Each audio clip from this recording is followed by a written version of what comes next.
রাজনীতির মঞ্চে সবচেয়ে বিপজ্জনক মুহূর্ত হলো বিদায়ের সময়। কারণ তখন আর ক্ষমতার ভয় থাকে না, মুখের তালাও খুলে যায়। যে কথা ক্ষমতায় থাকতে বলা যায় না, সেটা বেরিয়ে আসে বিদায়ের পরে। ডক্টর ইউনূসের নেতৃত্বে অন্তর্বর্তীকালীন সরকার ইতিহাসের পাতায় জায়গা করে নিয়েছে, কিন্তু সম্মানের পাতায় না বিতর্কের পাতায় সেটি এখনো নির্ধারিত হয়নি। বরং যত দিন যাচ্ছে ততই নতুন নতুন প্রশ্ন জন্ম নিচ্ছে। অভিযোগ, গোপন চুক্তি, অধ্যাদেশ আর হঠাৎ উঠে আসা এক রহস্যময় শব্দ, ডিপ স্টেট।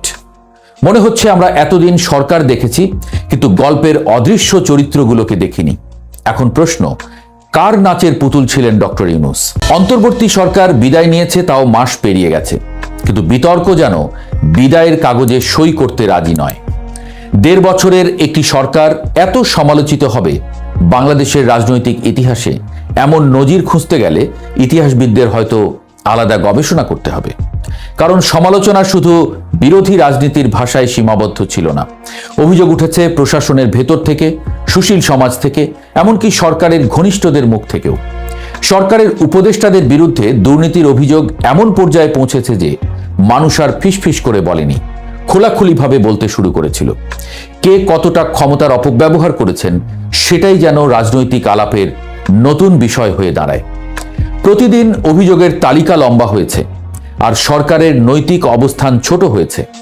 রাষ্ট্রবিজ্ঞানের ভাষায় যাকে বলা হয় নৈতিক বৈধতা, সেটা ধীরে ধীরে ক্ষয়ে যেতে থাকে। এরই মধ্যে আসে অধ্যাদেশ বিতর্ক। ১৩৩টি অধ্যাদেশ, সংখ্যাটা শুনলেই বোঝা যায় আইন তৈরির তাড়াহুড়ো কতটা ছিল। সংসদবিহীন সময়ে অধ্যাদেশ জারি নতুন কিছু নয়, কিন্তু প্রশ্ন উঠেছে উদ্দেশ্য নিয়ে। কোনটা জনস্বার্থে আর কোনটা ক্ষমতার কাঠামো বদলানোর জন্য, এই হিসাব কষতে গিয়ে বিশেষজ্ঞদের কপালে ভাঁজ পড়েছে। সংবিধান বিশেষজ্ঞরা বলছেন কিছু সিদ্ধান্ত ছিল অপ্রয়োজনীয় আর কিছু ছিল অযাচিত। অর্থাৎ আইন তৈরি হয়েছে, কিন্তু আস্থার ভিত্তি তৈরি হয়নি। রাজনীতিতে আস্থা হারানো মানে নদীর বাঁধে চির ধরানো। বাইরে থেকে কিছু বোঝা যায় না, কিন্তু ভেতরে ভেতরে পানি ঢুকতে থাকে। অন্তর্বর্তী সরকারের ক্ষেত্রেও ঠিক সেটাই ঘটেছিল। বিদেশি চুক্তি নিয়ে গোপনীয়তা, বিশেষ করে যুক্তরাষ্ট্রের সঙ্গে বিদায়ের আগে করা সমঝোতা এই সন্দেহকে আরো ঘনীভূত করে।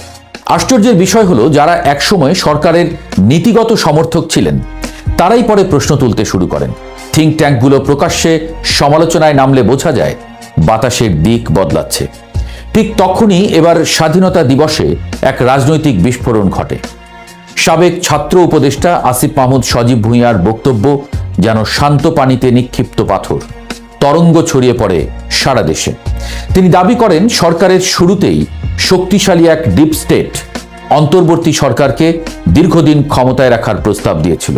শর্ত ছিল কিছু রাজনৈতিক বাস্তবতা নিয়ন্ত্রণে রাখতে হবে, বিশেষ করে নির্বাচনকে এমনভাবে সাজাতে হবে যাতে নির্দিষ্ট শক্তিগুলো সুবিধা পায়। এই বক্তব্য রাজনীতির পর্দা হঠাৎ সরিয়ে দেয়। কারণ রাজনীতিতে অভিযোগ নতুন নয়, কিন্তু ভেতরের মানুষ যখন ভেতরের কথাই বলে, তখন গল্প আর গল্প থাকে না, ইতিহাসের উপকরণ হয়ে যায়। আসিফ মাহমুদ পরে ব্যাখ্যা দিলেও রহস্য ঘনীভূত হয়, কমে না। তিনি নাম বলেননি, কিন্তু ইঙ্গিত রেখে গেছেন। আর রাজনীতিতে ইঙ্গিত কখনো কখনো ঘোষণার চেয়েও শক্তিশালী। ডিপ স্টেট শব্দটা শুনতে রহস্যময়, কিন্তু ধারণাটা পুরনো। রাষ্ট্রের দৃশ্যমান ক্ষমতার বাইরে থাকা প্রভাবশালী শক্তিগুলোর সমষ্টিকে বোঝাতে এই শব্দ ব্যবহার করা হয়। নির্বাচিত সরকার আসে যায়, কিন্তু কিছু শক্তি স্থায়ী থাকে, নীতি নির্ধারণে প্রভাব ফেলে, ক্ষমতার ভারসাম্য নিয়ন্ত্রণ করে। তুরস্কে এর উৎপত্তি, পরে যুক্তরাষ্ট্র সহ বিশ্ব রাজনীতিতে এটি আলোচিত ধারণা হয়ে ওঠে। ডোনাল্ড ট্রাম্প ক্ষমতায় এসে এই শব্দটিকে নতুন রাজনৈতিক অস্ত্রে পরিণত করেন। তিনি দাবি করেছিলেন নির্বাচিত সরকারের বাইরে এক অদৃশ্য কাঠামো আমেরিকার নীতি নিয়ন্ত্রণ করে। ক্ষমতায় এসেই নির্বাহী আদেশের বন্যা বইয়ে তিনি সেই কাঠামো ভাঙার চেষ্টা করেছিলেন। যদিও বাস্তবে কতটা সফল হয়েছেন তা বিতর্কিত, কিন্তু একটি বিষয় স্পষ্ট, ডিপ স্টেট ধারণা এখন বিশ্ব রাজনীতির আলোচনার স্থায়ী অংশ। বাংলাদেশের প্রেক্ষাপটে এই ধারণা নতুনভাবে আলোচনায় আসে অন্তর্বর্তী সরকারের সময়। সরকার ক্ষমতা নেওয়ার পর আন্তর্জাতিক সংস্থা ও পশ্চিমা প্রভাব উল্লেখযোগ্যভাবে বেড়ে যায়। অর্থনৈতিক সংস্কার, রাজনৈতিক রূপান্তর, সব জায়গায় বিদেশি পরামর্শ দৃশ্যমান হয়ে ওঠে। ফলে প্রশ্ন ওঠে, সিদ্ধান্তগুলো কতটা স্থানীয় বাস্তবতা থেকে এসেছে আর কতটা বাহ্যিক চাপ থেকে। আসিফ মাহমুদ দাবি করেছিলেন সরকার এই প্রস্তাব প্রত্যাখ্যান করেছিল গণতন্ত্রের স্বার্থে, কিন্তু বাস্তব ঘটনা প্রবাহ অন্য গল্প বলে। প্রথম 10 মাসে নির্বাচন নিয়ে সরকারের অনীহা ছিল প্রকাশ্য। সংস্কারের কথা বলা হচ্ছিল, নির্বাচন যেন দূরের কোনো বিষয়। উপদেষ্টাদের বক্তব্যে বারবার দীর্ঘমেয়াদী ক্ষমতার ইঙ্গিত পাওয়া যায়। এমনকি প্রধান উপদেষ্টার বক্তব্যেও দীর্ঘ সময় দায়িত্বে থাকার আকাঙ্ক্ষা ফুটে উঠেছিল। রাজনীতির একটি অলিখিত নিয়ম আছে, ক্ষমতা কখনো শূন্যস্থান পছন্দ করে না। জনগণ যখন নির্বাচনের দাবি জোরালো করতে শুরু করে, তখন পরিস্থিতি বদলাতে বাধ্য হয় সরকার। রাজনৈতিক চাপ, অর্থনৈতিক সংকট এবং জন অসন্তোষ মিলিয়ে এমন এক বাস্তবতা তৈরি হয় যেখানে নির্বাচন ছাড়া আর কোনো সম্মানজনক প্রস্থান পথ খোলা রাখেনি। এই সময় দেশের অর্থনীতি টালমাটাল, মুদ্রাস্ফীতি মানুষের ক্রয় ক্ষমতাকে গ্রাস করে, বেকারত্ব বাড়ে, চাঁদাবাজি এবং মব সন্ত্রাস জনজীবন অস্থির করে তোলে। অথচ সরকারের মনোযোগ ছিল নীতিগত পরীক্ষা নিরীক্ষায়।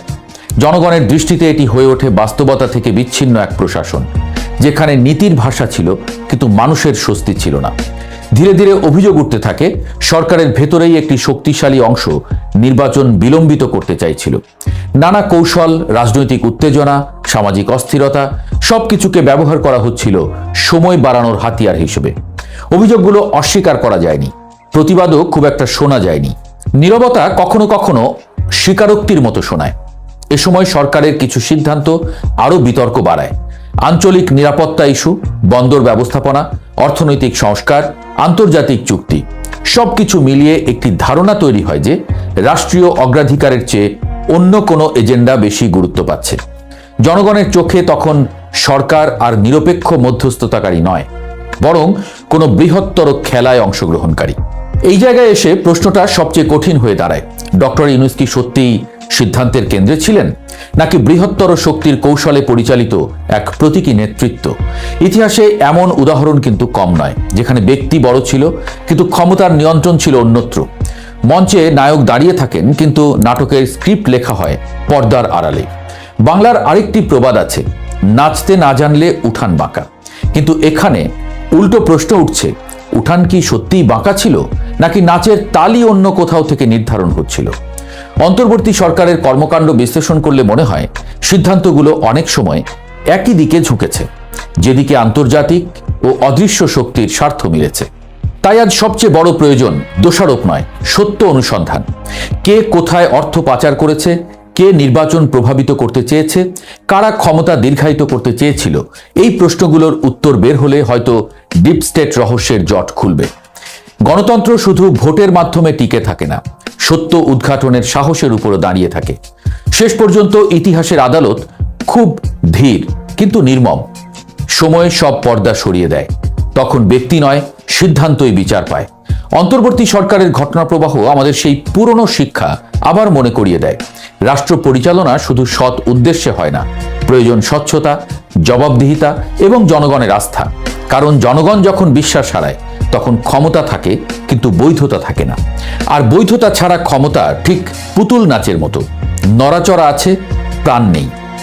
এই কারণেই আজ প্রশ্ন উঠছে, ইতিহাস কি ডক্টর ইউনূসকে একজন সংস্কারক হিসেবে মনে রাখবে, নাকি সময়ের মঞ্চে দাঁড়িয়ে থাকা এক নাচের পুতুল হিসেবে?